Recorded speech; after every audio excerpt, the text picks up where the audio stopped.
Have you ever been stranded in an airport, thirsty and hungry? You've already spent a lot of money on plane tickets and luggage fees. Then you wind up buying a massive Toblerone with a $9 bottle of water. You're not the only one who feels this way. Airport spending is headed towards $100 billion. Travelers will, on average, spend up to $150 on average. But it's not totally your fault that you've spent so much money. Airports are designed with a specific function in mind to guide travelers through lucrative areas. 1. Parking. The average cost of a week is up to $100 at the major airports per day. The prices can be up to $250 for the next 7 days. Parking is a very profitable business. Parking, both short and long term, is extremely expensive. That is clearly pure profit for the airport. It's really just empty space. 2. Security and check-in. Despite the fact that travel is getting more convenient around the world, passengers continue to arrive for planes early. On average, 2 hours and 17 minutes before takeoff, even longer in the post-COVID world. With digital kiosks, you can speed up check-in and security. Airports can persuade passengers to spend more time there on the air side of the profitable zones. You'll now be in what's known as the zone of recomposition. This is one of the more unique tricks, the concept of having a calm environment at the end of the line of security. So you've gone through security, right? You have some time to gather your thoughts, return your wallet to your pocket. Put your phone back in your pocket, then put your shoes back on. After you've made sure everything is in order, you can go shopping. It's just a tactic to pique people's interest. On the subject of spending money, the first thing you see is often the last thing you see. 3. Duty-free shopping. To get to your gate, you must walk through it. In some airports, you'll even notice that. Heathrow Airport in London, for example, is one of the busiest airports in the world. In duty-free, walking paths veer to the left. This frees up additional retail space on the right-hand side of the path. As a result, earnings are generated. Right-handed folks make up the bulk of the population and will devote greater attention to the right. And duty-free means there are no foreign taxes, whereas duty-paid indicates there are. No foreign taxes are removed from goods. This does not necessarily imply that they are less expensive. Duty-free shopping can save you some money if you purchase a product such as liquor or cigarettes, which are typically heavily taxed. In addition, there are a number of other factors to consider. Toys, electronics, and even some foods are examples. These aren't taxed nearly as much. As a result, even if there are no taxes, the retail price is greater.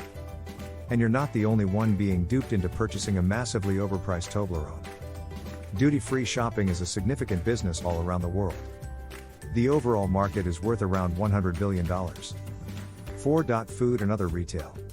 After passing through duty-free, you'll be in the main shopping area, which is flanked by even more food and shopping options.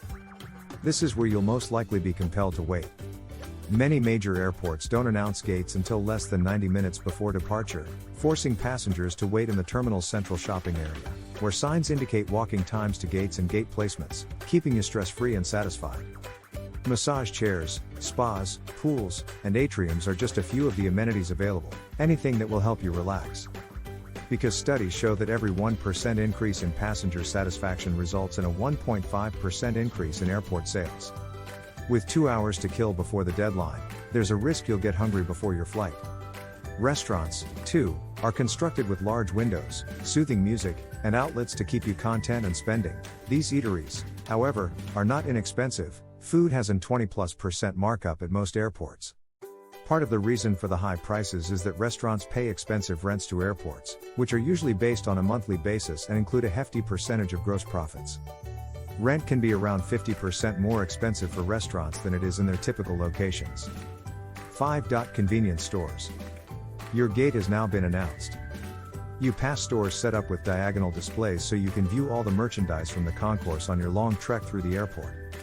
Retail prices are raised in airport stores to compensate for the cut airports take.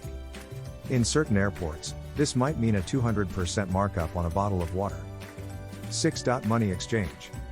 You've got your pricey snack and magazine, but you'll need to convert money if you're flying to another country. There is always a currency exchange booth at the airport, but it's usually preferable to wait until you're outside because the airport booths charge between 10% and 30% higher conversion rates, plus service fees. 7. The gate. Even once you've arrived at your gate, there are plenty of stores to stock up on last-minute requirements. It's the concept of having stores adjacent to the gates. You're still right close to the store if you want to wait at your gate early.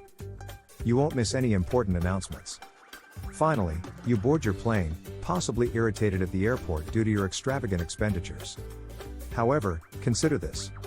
On all of these markups, airports aren't laughing all the way to the bank. Airports are costly to operate. In 2018, 47% of Europe's airports lost money. But, let's be honest, it's not going to happen. Because they can, certain airports force you to spend more. It's inconvenient, but it's the way things are. It's the captive audience theory, in which people don't have much of a say. You've got a lot of time on your hands, you're bored, so what's a fun thing to do? Shop, of course.